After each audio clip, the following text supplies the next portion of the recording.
So in this video, we'll just be taking a closer look at this router from Netgear. This is a very inexpensive Wi-Fi 6 router. My reasoning for getting one of these is because I want to save a little bit on the electric bill, because the prices have just gone up here in my country and most of the world, and most of the European world at least, in terms of electricity cost per watt. And I have a very beefy Asus AX1100 something router, a tri-pane router with like 8 antennas that look like a spider that's laying upside down. But that router is using quite a lot of power for what I use it for. At the moment, all of my main computers and main devices is hooked up with a LAN connection. So only really like my mobile phones, tablets and printers and smart devices around the house is connected with the wireless connectivity. So I feel like for a device that is on 24/7, this is definitely a good place to save a little bit on the electricity bill. I'm not going to replace my Asus router. I really like that router and it's been very stable for me. But at least until the prices start to come down, I will try and use this one here, just connecting all of my wireless devices. But you can see here it's recommended for up to 20 devices. I definitely do have more than 20. So I'm kind of curious to see how well it will actually fare with that. Most of my devices is just smart switches and printers and so on. My TV, streaming boxes, PlayStation, Xbox, PCs and so on are all connected with LAN, so I'm not really using Wi-Fi for those. It only has 3 antennas, but those are active antennas, so I'm not really sure what kind of setup that is. If like 2 of them is dedicated to 5 GHz frequency and 1 of them is for 2.4 GHz, that's kind of how I think of it, but I might be wrong there. But like I said, it is active antenna, so relatively small antennas, but still should be pretty decent for a medium size apartment that I am using this one in. And I kind of wanted to get a Wi-Fi 6E router, but those are still not really available in a like lower price point. So I would have to get a router that uses as much power that the one I want to replace. So it's not really a point in doing so, but like this is one of the cheapest Wi-Fi 6 routers I could find, and it was on sale and in stock here locally. But anyways, we have an image there of the router in the front, a little bit of Netgear branding here on the top. A little more details here about this router. So it does have 5 1 gigabit Ethernet ports, but of course one of them is WAN and 4 of them is LAN. But that's actually pretty decent of a low-cost router like this. 5 GHz frequency, you can get up to 1200 megabits per second. 2.4, you can get up to 600 megabits per second. And this is of course a Wi-Fi AX, and it is branded as AX1800. Because 600 and 1200, this adds up to like 1800, but you never really get those speeds. But I'm kind of curious to see how fast we can actually get this one here compared to like my beefy router. And of course, it's also backwards compatible with ACN, BG, and A. It does have a quad-core processor. Again, pretty beefy for a small device like this one here. And it does have 256 megabyte flash and 512 megabyte of RAM, which again is pretty decent of a small device like this. So I suspect you should be able to hook up more than 20 devices to this one here, but you should not really expect to be able to send and receive at maximum speed at 20 devices at the same time. So if you have several gaming PCs and consoles and streaming devices in your home, this is probably not enough for that. But for me and my girlfriend, just watching a little bit of YouTube and browsing the web on our smartphone and tablet, I think it would be fine. And of course, controlling our smart devices. And this one also supports VPA3. That's one of the issues I had like with a TP-Link router that I have, and I've already made a video of. And the reason why I'm not using that one doesn't support VPA3, which is the latest standard in Wi-Fi security or encryption standard. So definitely if you can use that on your devices. And this specific device here is made in Thailand, and the model number is RAX10 AX1800 EUS. I live in Europe, so this is the European specific model, and you have a little bit of details here on the bottom as well. On the other side of the box, you get more information here. So 1.5 times better performance than AC routers. That seems to be about right. Quad-core processor, so smooth 4K Ultra HD streaming and 4 gigabit LAN connections. And you can also set it up using Amazon Alexa and Google Assistant. And Wi-Fi 6 supports all current Wi-Fi devices. There's also some Armor cybersecurity here for your home. And you also have the Nighthawk app that you can actually use on your smartphone. We'll also have a look at that in this video here. Anyways, let's just get into it. Kind of curious to try out these lower end devices.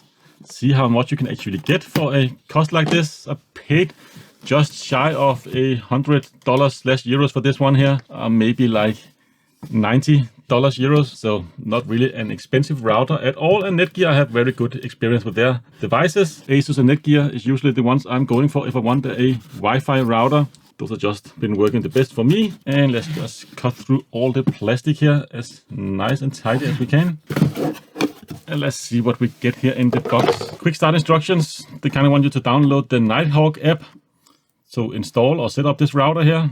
So it makes it much easier if you just want to use your smartphone, but you can of course also log into it via the IP address of this device here if you want to do so. And you can see a little bit of overview here of the device. Of course, you have the reset switch, you have the internet LAN connector there, so definitely connect internet to that if you want to be protected behind the firewall. And you have that 4-port switch, and you also have a plug there, of course, for power. There's no like USB on this device here, so you cannot connect like a USB hard drive and like do cloud backup or back up your computers and so on. This is like a more low-end device, so you shouldn't really expect so. You also get an Ethernet cable and power supply, of course, and the router itself. And you get the same here in different languages. So you should be set depending on what region of the world you buy this one in. Then we do get a little bit of paperwork here. So it's just a safe battery handling and usage. But yeah, is there a battery in here? Maybe a backup battery. But you of course need to recycle this one here if you are done using it or if it doesn't work anymore. And of course we have the router here, and let's just move that to one side for now. And in typical Netgear fashion, you do get a UK and an EU charger or power supply, excuse me, in the box. Of course, not a charger, and I suppose it should be 1.5 amp. Yeah, you can see there. So that was also like one of the reasons why this one doesn't draw as much power, because the power supply cannot supply more than 1.5 amp. My current router, I believe, is 3.5 amp. So definitely more beefy than this one here. So you can draw up to 18 watts total, but that's of course worst case scenario. You need also have you always have a little bit of headroom with these power supplies there. So I don't think it will draw more than like maybe 3 or 4 watt just idling. Of course, when you're sending and receiving data through Wi-Fi, this is where the router will use most power. But anyways, definitely a much less power hungry device. 2 amps smaller power supply compared to my current router, so definitely that will save a little bit in the long term. You do also get a flat LAN cable, kind of nice. I like these flat LAN cables. Maybe not really the best quality, doesn't seem to be shielded or anything like that, but fine enough to get you up and running. And that's all we get in the box. So let's just move that out of the way, and let's just get out of this packaging here. There's a bit of a tape down there, and I'll try to get it out of the packaging without showing you my MAC addresses and my Wi-Fi numbers and so on. So this is the router itself. You do have Wi-Fi, SSID and password. I've hit that behind my fingers there, of course. So just remove this plastic now. I will also kind of remove that from the device itself. I actually kind of like this design, if you can say you really like the design of a router there. But yeah, this kind of modern design, have a little bit of glossy plastic there, but have these like triangles like cut out through the plastic there, so you can kind of feel them with your fingers. Yeah, I kind of like the design. Of course, some air vents there, and you have those 3 active antennas. So I'm kind of curious to see how well that will actually work in terms of its range. Around my house here, I have a medium-sized apartment, so I suspect it will be fine enough. But of course, for bigger homes, if you have multiple floors, and of course, if you have like a garden and so on, this is definitely not a router you should look into. But like for apartments and so on, I think it will be fine enough. And so around the back there, my mistake there, unboxing it, the reset button is over here. And this one is probably just the VPS button, so you can kind of set it up easier with devices that support that, like printers and so on. I'd recommend just disabling that just for security reasons. But anyways, you have that internet 1 gig connection there, so you need to connect this to your ISP or your provider, and rest of them here you can of course connect all other devices, so just use them as a switch. So it is a 1 gig switch with 4 connections there, power and reset, and that VPS button, and some nice air vents there. And on the bottom of the device, a lot of air vents actually, and you can actually also wall mount this one here, which is kind of nice. Maybe be interested in trying that out. But a lot of air vents there, so should get plenty of ventilation also in the sides. I'm just covering my serial number and my SSID and password, but you can find your SSID underneath here, which is kind of nice. A little bit of information about the device, and of course, if you want to log into a router, you can log in using routerlogin.net, and the default password is username admin and password is set to password. So that's kind of nice. It is written underneath the router, so you don't have to dig in through the manual, and you can kind of see the SoC in there, or the components in there through the vents on the bottom there, because of all of the ventilation we have there, but it is completely passively cooled, which is nice. So there's no fan that actually like collects dust and so on, or introduce any kind of noise. And like I said, big air vents there on the sides as well. Very nice design. So I kind of want to connect like a watt meter to this router here and just see what kind of power it actually consumes. So let's just zoom out a little bit, connect this power meter to this one here. Maybe we can find a way we can actually see both of them at the same time. This one over here and this one over here, like so. A little bit bulky, this one here, but I don't really have any other like breakout boxes nearby, but hopefully this should work just fine. And let's just first off connect LAN connection here, internet, like so. Of course to the yellow one there, very important if you want to be protected behind the firewall. And let's just try and of course connect power and see what kind of power draw we get actually when we are booting this one up. And of course we also have a look at the idle power as well. So let's just connect it. Get a little bit of LED there. 3 watt, 3.9 watt. That's not a lot of power when actually booting up. That's very nice to see. I just went up to like 4.4 watt, but let's try and set it up using the app. So I have installed the Netgear Nighthawk Wi-Fi router app. Of course, go to Play Store or Apple App Store, of course, and download this one here. Open it up and let's just try and set it up and see how easy it actually is to get up and running with this one here. So you have to agree to the terms and conditions, and you will also install a free 30 days Netgear Armor trial. If available, you maybe purchase a subscription to continue using Netgear Armor after the trial ends. Okay. So in order to use that Armor feature that they are advertising on the box, kind of see here the Netgear Armor cybersecurity, you kind of have to subscribe to a subscription or to a service with a monthly payment. I'm not going to do that at all. But let's just move on. Allow connection. Yeah, why not? And create a Netgear account. I already have a Netgear account, but you can see here also in between me setting it up or opening the application, it is actually connected to internet now and all booted up. We are running at around 4.5, 5.4 watt. That's not bad at all. I actually hoped it was a little bit less, but this is more than 10 watt less than my other router. So I have just logged into my account. Of course, if you don't have a Netgear account, you can just make one. But since I have already used Netgear devices in the past, already have an account, you can also use fingerprint sensor. So yeah, why not?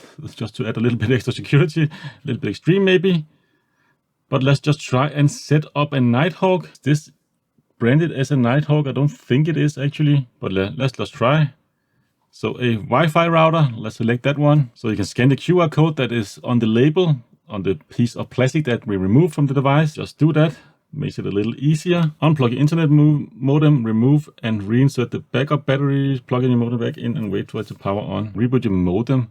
I don't need to reboot my modem. Next step here, of course, connect it to internet. Yes, I already done so. Let's try and see if we can actually find it here. So we are around the 5 watt actually power draw right now. So I had to manually go in and connect using just go into Wi-Fi settings there using the default SSID and password. Let's try and go back to the app and see if we'll actually connect to the router now. Wouldn't do automatically before cable connected, checking internet. Okay, seems to be set up now. And you can of course change the Wi-Fi name to whatever you'd like there, but I'm just going to leave it default by now and set it up later. And now you're prompted to make a new password. For some reason you cannot change username, but of course you can change the password and you kind of have to satisfy one of those characters down there. So yeah, let's just enable Touch ID. Didn't we just do that? Security questions. I'm not gonna do that right now. Okay, guess you have to do so. Okay, so you kind of have to set up some security questions there. Quite a lot of stuff just to set off a router. But anyways, let's just hit next. Connecting to Netgear 30. And you can see we're around the 4.5 watt. So not bad at all. Of course, firmware Wouldn't be surprised if there is a later firmware update. This day and age we live in now. So there is a new firmware update. So let's just go through the update process. Probably take a lot of time there and get back once it's done. And we have updated the firmware now. The router did reboot. So wait 1 minute until we can show your mobile device is connected to the proper SSID. So finally we are ready to move on here. It takes a lot of steps to actually get into the settings of this router here. But yeah, we are hovering around that 4.5 or 4.6 watt. We do get up into the 5.4 watt there from time to time, but still that's pretty good. I suspect if we disable that Netgear Armor cybersecurity feature that we will actually get a little bit lower wattage. You can see that it's installing that Netgear Armor. This is a subscription service and it will of course just run a little bit stuff here in the background. So let's just get in here, actually disable that. Okay, and we have to go through the app settings there. So annoying. How to disable that. Okay, let's just go through the app here. So of course have some settings. You can see what device you're connected to there, the RAX10. We have some settings for the app itself, for router settings, Wi-Fi settings, guest network, security. Let's see if we can actually, there it is. You can actually disable it from here. So I will definitely do that because it is a subscription service. And yeah, that's probably just using extra power in the background. And of course you have to pay extra for that. You can also launch the service from here, but yeah, definitely going to disable that. Enable anywhere access could be kind of useful. Data collection, so you can enable and disable that from here. Accounts management, more from Netgear, support, about, log out. And you can also reboot the router here. Then of course we are inside the app itself. Devices, I'm only really connected with this one here. So my S22 of course shows up here. But of course depending on what devices you have, you will see them all there. Internet speed. Should try and test it through the router itself so we can kind of see what kind of internet we get in here. Should be 1 gig connection, of course, depending on what other devices is using internet right now. And then we can kind of test Wi-Fi from this device here. Is a pretty good Wi-Fi modem in the S22 series of mobile phones. Okay, so we get like 659 upload. And what can we get down? Okay, 827, pretty okay. Not really the 1 gig connection, but like I said, there is plenty of devices connected right now to my other Netgear or network devices. So yeah, it will of course draw a little bit of power there. The router here is connected through 2 switches before it actually gets to this one here. So not the ideal scenario. I will connect it directly to my internet service provider's modem once I actually set it up properly. But anyways, let's just get straight into a speed test here from the phone itself. So this is through Wi-Fi 6. You can see the little 6 up there. I am connected with Wi-Fi 6 and I'm connected to this one here. And let's also see kind of the power usage. If you can see, it goes up a little bit actually. So it does get up to maybe just shy of 7 wattage actually sending data here to this phone. Not really the most impressive speeds I've seen from a Wi-Fi 6 router, but it should be plentiful. And only really one device connected right now. So just for fun, I am connected to my Asus router now. So this is a more beefy router, also Wi-Fi 6 router. And let's actually see what kind of internet speed we can get through that one. Just to compare a little bit, just to see if there's other issues with my network right now. You can see actually it is only getting around 500 or close to 600 megabits per second. So that's a little bit slow actually, but pretty much in line with what I actually got on the Netgear there. And also in terms of upload speed. So there's plenty of devices connected to my network right now. So again, I know my girlfriend is streaming something right now in the living room and so on. Actually receiving pretty much the same speed, actually a little bit faster now, you can see. And this is connected to the Netgear router. This is the second run. And this time around 700, that's more in line with what I would expect from like a high-end router. Actually, that's pretty much what I'm getting with my main router. But of course, only one device connected. The more devices connected, the more devices streaming to and from the router. It's definitely also a factor to take a note of. So let's get back into the app here. So we tested internet speed. We do have Wi-Fi analytics here. So we can scan Wi-Fi in the area and see which frequency is actually the best to use or which bandwidth is actually the best to use.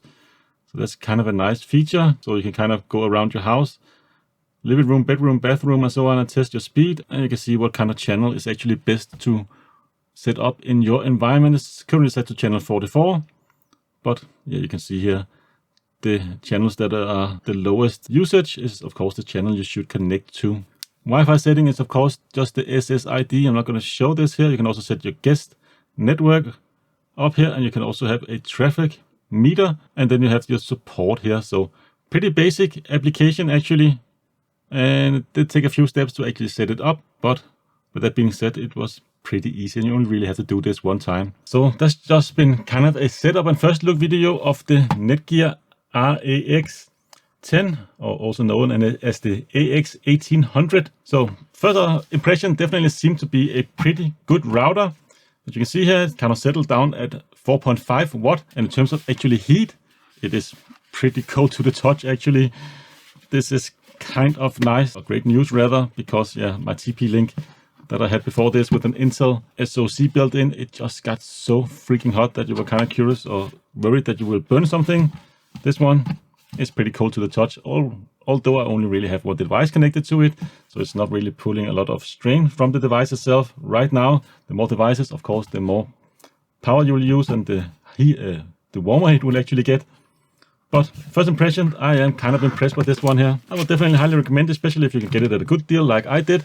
And also if you want to maybe downsize a little bit, if you have a very beefy and power hungry router like I do, this is a great router to have that you can just plug in whenever the electricity is getting most expensive, which is pretty much right now here in my country, and I suspect throughout the winter that it will get even worse when like more people are indoor and also connected to the home, and of course streaming content from various streaming services and gaming and so on and so on. So I think the power will kind of be expensive the rest of the year, and I think this one will have paid itself off within like maybe 6 months to a year in terms of what I paid for this one here and what I'm going to save by downsizing my network to this one in the period where it is most expensive. But anyway, that's pretty much it for this video. I hope to see you again in a future one. Until then, take care.